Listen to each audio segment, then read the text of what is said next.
Welcome to Books for Success. Today, we're delving into the wisdom within Essential Reiki by Diane Stein.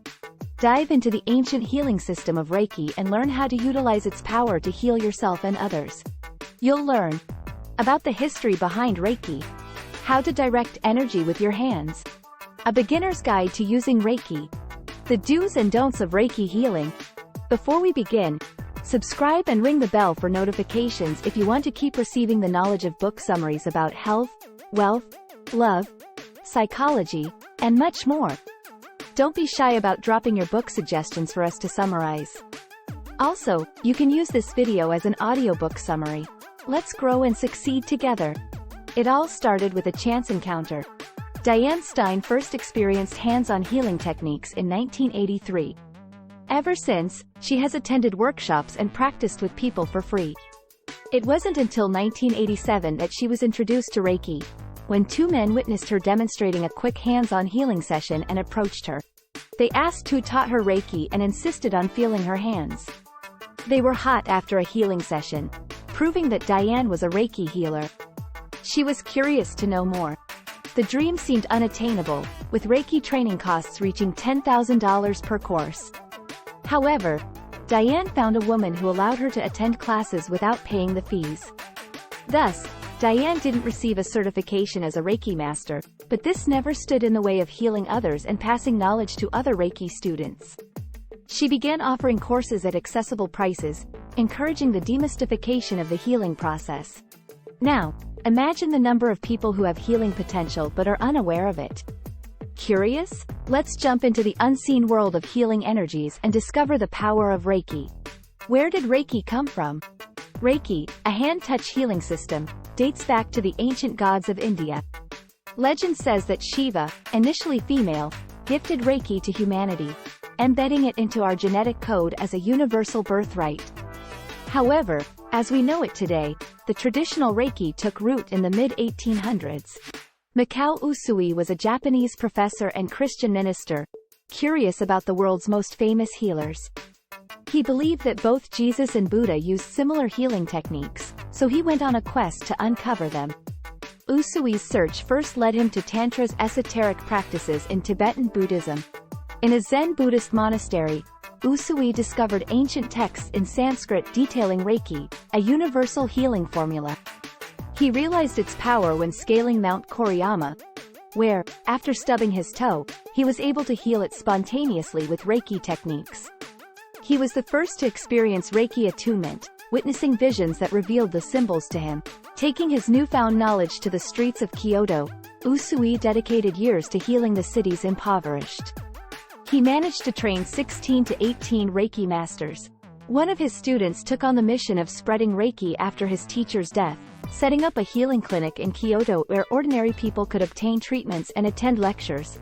Hawayo Takada, a Hawaiian woman of Japanese descent, was directed there as an alternative to life-risking surgery. After she experienced extraordinary healing, Hawayo decided to take Reiki global, first to Hawaii, then to the mainland United States, Canada, and Europe.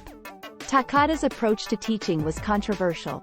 She insisted on charging thousands of dollars for Reiki training, believing that value comes with investment. This action makes Reiki out of reach for many potential healers who don't have the financial means to undergo the training. Stein's approach is quite different. She believes that knowledge of healing should be available to everyone willing to apply this energy for good. The power of touch. Touch has been a source of comfort and healing throughout human history. When we are hurt, our instinct is to soothe the pain with our hands.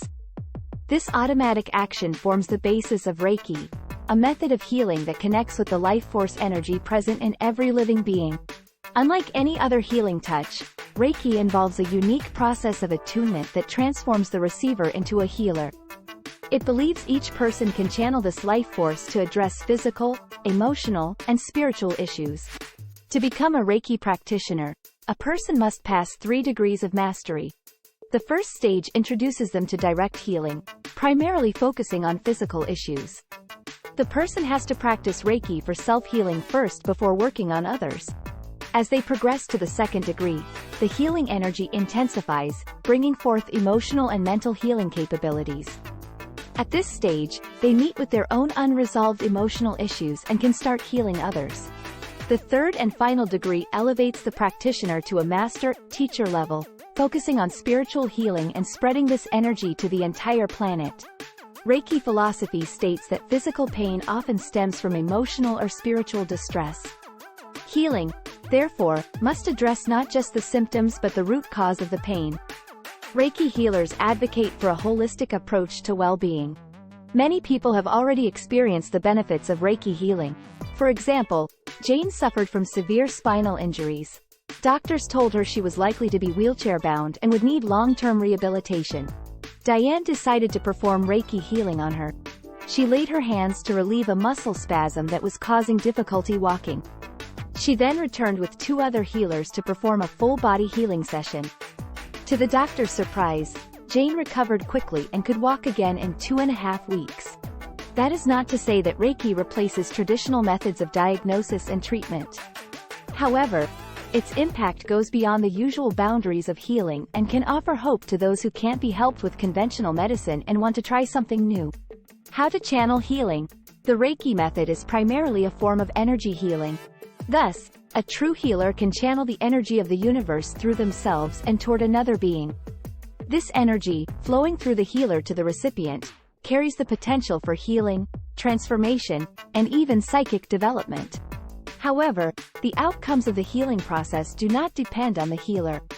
Sometimes, the intended healing does not manifest visibly or immediately, sometimes due to the recipient's skepticism, life path, or choices.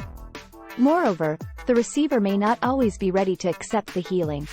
Therefore, a person has to be open to receiving this energy. Meanwhile, the healer's role is to transmit universal energy, allowing it to be used according to the recipient's needs and openness. After engaging with Reiki, some practitioners can even develop psychic abilities. For example, it's pretty common for Reiki masters to diagnose issues by intuiting the root cause of pain. Sometimes, they can simply scan a person, determine their pain, and choose where to direct the healing energy. Once the practitioner understands their energy, they can charge water, food, crystals, or even medicines with Reiki energy to imbue them with healing properties. These objects can enhance the well-being of those who interact with them. A unique thing about Reiki is that its energy can't be used for harm. Reiki masters cannot make a mistake. There is only a chance that the healing will be ineffective but never harmful to the receiver. Although not a religion, Reiki's principles are deeply rooted in Eastern philosophy. They provide a framework for living that promotes peace, gratitude, honesty, and kindness. These principles encourage us to live in harmony with ourselves and the world around us, fostering a sense of oneness with all life. Heal yourself to heal others. While learning to use Reiki, self-healing is the first step. The process involves placing hands on or just above the body on particular spots, initiating a flow of energy directed inward. Newcomers can feel their hands unexpectedly warming up. It signals the spontaneous flow of energy being activated and ready to assist in healing. As a person develops in Reiki, they are ready to move on to healing others. They may feel their hands getting hotter when approaching someone needing healing. Even the intent to heal is a powerful trigger, automatically channeling Reiki energy to where it's most needed. The process is intuitive, guided by the sensations felt in the hands. If the healer's hands approach someone's back and the warmth suddenly increases, it's a sign to stop and let the energy flow to the receiver. This intrinsic guidance becomes more pronounced with practice. It will help the master discern when it's time to shift focus to another body part. Cats and babies, with their innate sensitivity, are particularly drawn to Reiki energy. However, all beings can feel this universal energy as we share a natural connection with the world around us. Reiki healing sessions should provide an atmosphere of peace. It's better to accompany them with soft, soothing music and minimal distractions, creating an environment conducive to relaxation and receptivity. The healer and the recipient remain fully clothed to allow the energy to penetrate deeply without the barriers of physical discomfort. In general, there's no wrong way to practice Reiki. Each practitioner brings their own touch to the positions and sequences they use during the session. The energy knows where it's needed and will make its way there.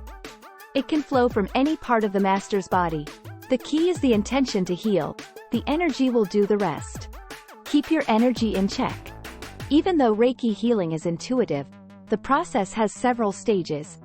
1. The healer ensures they are entirely comfortable with their clothes and the temperature in the room to prevent strain as their hands reach out to start the healing. The receiver lies quietly for the entire session. 2. The positions of the hands, from the head to the heart, come first. They set the stage for a deep and refreshing experience that often leads recipients into a state of peacefulness, sometimes even into sleep or a meditative out-of-body experience. 3. Then, the master holds their hands in positions from the heart to the feet, pausing where necessary. The whole session lasts for at least an hour. 4. The receiver then gradually returns to wakefulness. They should take their time getting up as people often feel lightheaded afterward. The master can offer a glass of water to help restore water balance. In the second stage of Reiki training, practitioners can also add steps to enhance emotional and mental cleansing. The introduction of Reiki symbols is one of them. Drawing these symbols in the air during the Reiki session can unlock deeper layers of the psyche. All masters must memorize them and use them with reverence, as they are sacred representations of healing energy. Reiki healers can also work in teams to increase the speed and power of healing. They can perform several hand positions at once and make sessions more intense in value. Reiki creates a community of healers united by a common goal. However, it's best to go slowly while working through the Reiki stages. It takes at least 3 months between levels to practice enough and not overstrain energy levels. Did you know? Ki, in Reiki, signifies the life force energy. It is the link connecting the physical and spiritual in all living beings. This same energy is called prana in India and kai in China. Conclusion. Everyone has the potential to both give and receive healing. Reiki is proof of that. It offers an accessible and demystified approach to healing that speaks volumes about the tremendous power within us all. Centuries after its discovery, Reiki still connects us to the universal energy of healing, regardless of financial status or background. It encompasses all dimensions of reducing our pain, physical, emotional, and spiritual.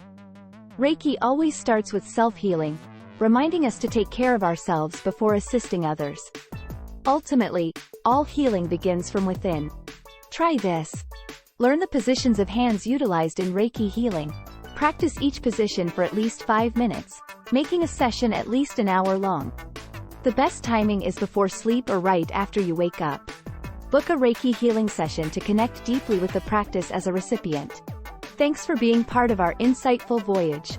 If our summary piqued your interest, we encourage you to dive into the complete book for a deeper understanding. Don't forget to like this video, subscribe for more content if you're new here, and share it with others who might find it valuable. Keep on reading, discovering, and advancing until our next adventure.